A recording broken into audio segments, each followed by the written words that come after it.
Amiral, commandant, mesdames, messieurs, bonjour à tous. Je suis donc le capitaine de vaisseau Rena et je commande effectivement le centre d'instruction navale de Brest.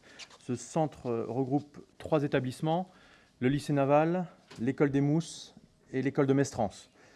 Et je vais donc aujourd'hui vous parler plus précisément de l'école de Mestrance et des raisons qui ont poussé la marine à décider de l'ouverture d'une antenne de cette école à Saint-Mandrier, près de Toulon.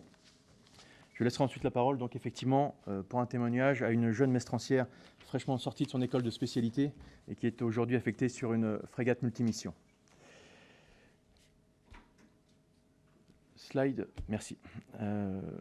Donc, qu'est-ce que l'école de Mestrance? Brièvement, l'école de Mestrance assure donc la formation initiale, c'est-à-dire formation militaire, maritime et de sécurité classique des officiers mariniers, c'est-à-dire les cadres de maîtrise de la Marine nationale. Ces officiers mariniers, je le rappelle, qui sont les équivalents des sous-officiers pour les autres armées, forment l'ossature de la marine, 2/3 des effectifs. Ils participent au quotidien à l'efficacité opérationnelle de leurs unités.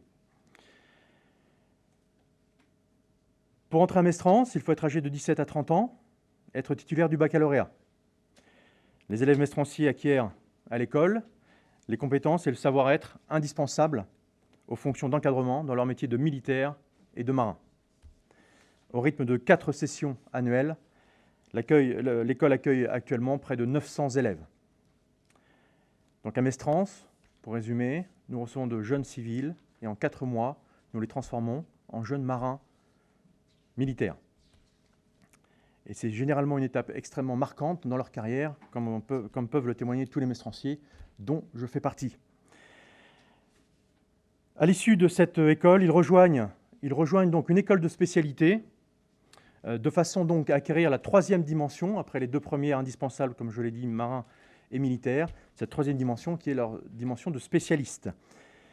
Ils seront donc orientés vers les 26 spécialités qu'offre la marine, et ils pourront ainsi exercer, chacun dans leur spécialité, leur expertise dans l'un des grands domaines métiers de la Marine nationale, tels que la navigation ou la conduite des opérations aéromaritimes, par exemple. Slide suivant, s'il vous plaît. Donc, quels sont les besoins aujourd'hui? La Marine nationale emploie aujourd'hui près de 42 000 personnes, dont 3 000 civils, et renouvelle chaque année près de 10% de ses effectifs en recrutant près de 3 500 personnes. Cependant, elle est également formateur, et c'est essentiel. C'est un atout majeur permettant de cibler très précisément ses besoins en compétences pour l'avenir. Car comme l'a dit Madame la directrice, aujourd'hui, c'est une marine à la pointe de la technologie.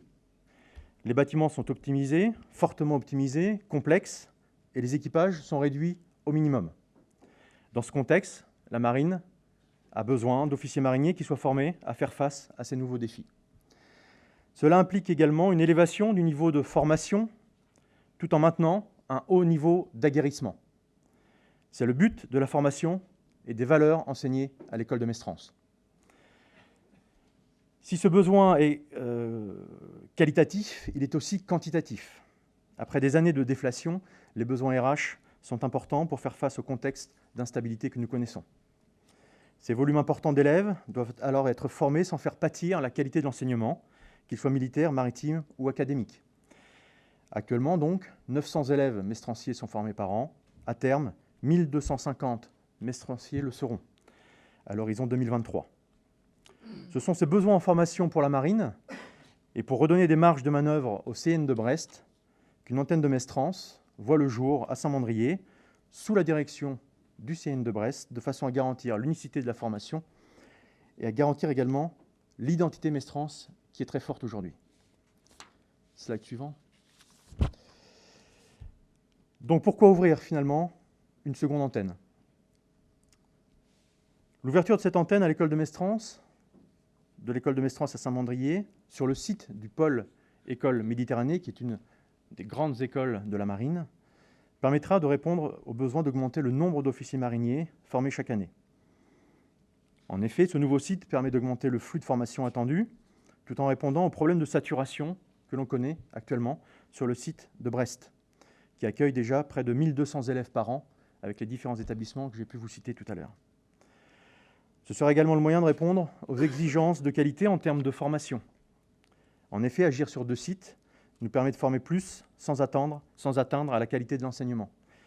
L'objectif restant de fournir des officiers mariniers compétents, sachant mettre en œuvre des systèmes d'armes complexes sur des bâtiments optimisés.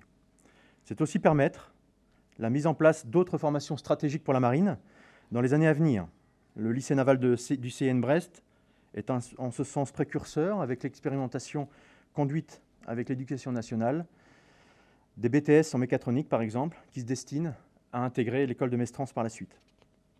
Et enfin, une antenne de Mestrance à Saint-Mandrier permettra aussi d'élargir l'empreinte de cette école historique au niveau national et d'aller cibler plus de jeunes du bassin d'emploi du sud de la France. Donc dès la rentrée 2018, c'est-à-dire lundi prochain, l'école de Mestrance accueille 150 élèves. Ce nombre passera à 200 à l'automne 2019, puis 350 à la rentrée 2023. C'est donc un effort RH significatif pour la marine, puisque ce sont également 28 instructeurs dès cet automne, 4 professeurs détachés de l'éducation nationale, cette équipe pédagogique renforcée de 13 personnels du pôle École Méditerranée, où l'antenne est implantée. Ce nombre d'instructeurs est amené à croître, bien évidemment, au fur et à mesure du nombre d'élèves croissant, pour atteindre donc 52 personnes en 2023. Ainsi, avec la création de cette nouvelle antenne, la capacité de formation de notre école de Mestrance sera à terme nettement supérieure.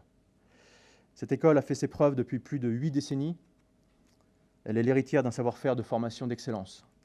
Mestrance, désormais, c'est une école, 2 sites géographiques pour garantir toujours une colonne vertébrale des équipages de la marine toujours opérationnelle.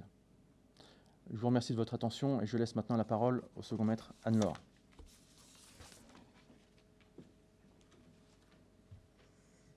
Merci, commandant. Madame la directrice, amiral, mesdames, messieurs, je suis le second maître Anne-Laure. Je suis actuellement affectée sur la frégate multimission Normandie, qui est en armement à Brest. J'ai fait l'école de Mestrance en 2016. Ce n'était pas ma première expérience marine, puisque j'ai également fait une préparation militaire, une réserve et 3 ans de volontariat. À Mestrance, j'ai fait 4 mois de formation pour devenir marin et militaire, puis 5 mois de formation à Saint-Mandrier pour devenir détecteur, lutte au-dessus de la surface. Cela consiste en la détection de mobiles. Donc je détecte, j'analyse, je classifie et s'il y a lieu, je rencontre à l'officier de quart opération.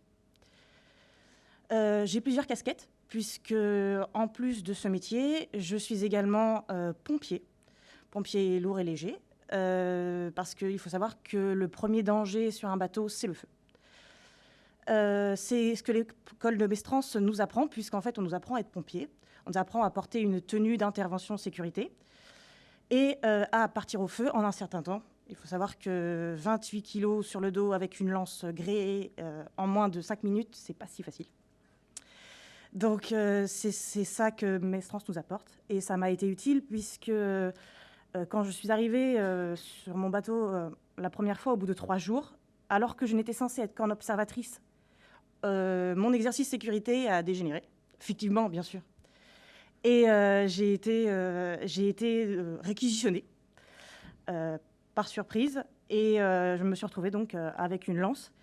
Et à ce moment-là, quand le directeur d'intervention, même dans l'exercice, vous briefe en 45 secondes, vous êtes bien content de savoir de quoi il parle et de savoir ce qu'il faut faire concrètement. C'est ça que Mestrance nous apporte, un vrai socle de connaissances, de compétences, qui, une fois arrivés en affectation, est considéré comme des évidences et qui nous servent de manière quotidienne tout au long de notre carrière et qui nous permet d'évoluer par la suite. Je vous remercie de m'avoir écouté.